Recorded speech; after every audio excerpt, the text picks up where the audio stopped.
Good morning and welcome to BJC Halacha A number 2117. Halacha A keeps the Yetzer Hara away, dedicated in love and memory of Daniella, Tzvi Z'L, Neshama, Aliyah. And we're continuing the laws of Hagala, kashering utensils, which is a very important siman chapter to learn before Pesach. Of course, nowadays, many of us, as we mentioned, have two sets of vessels, Pesach and the rest of the year. And even within the rest of the year, we have the meat and the milk, the fleischik, the milchit. Some people have even parv. Okay, but sometimes you need to do Hagala because it's a special utensil, you want it, you like it, whatever the reason.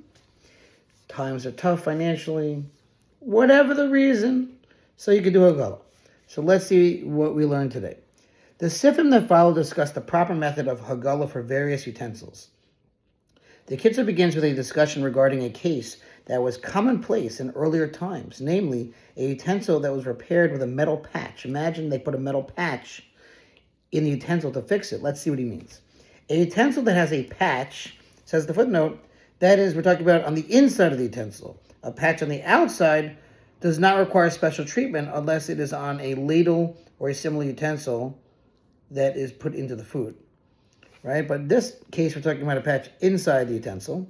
If it is attached in such a manner that there is room for concern that perhaps there's a small amount of actual chametz beneath the patch, the law then is that he must first perform libun in that place, right, to blowtorch that area, until he knows for certain that had there been a small amount of chametz there, it would have been burnt up.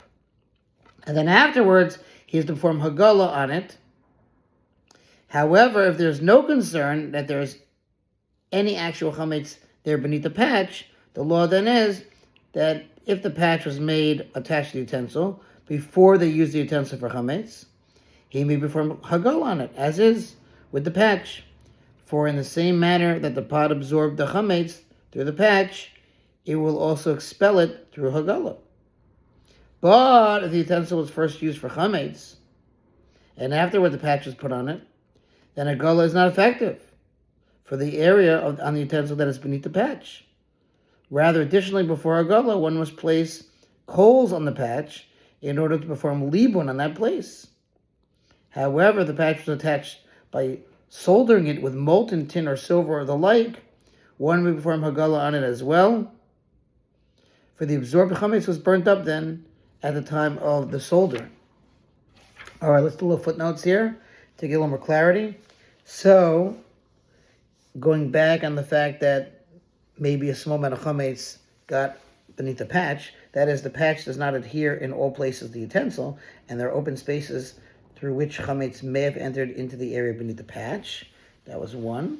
Then we said that if there's been a small amount of chametz, it would have been burnt up if you did libun. So he says, according to Mishnah Berurah, if libun kal, which is a lighter form of that blowtorch, is performed, the chametz will be burned up. Alternatively, if possible, one may clean out the space between the patch and the utensil so no chametz remains. Afterward, hagala is performed. Interesting. And just one more quick footnote, even though there's so many here.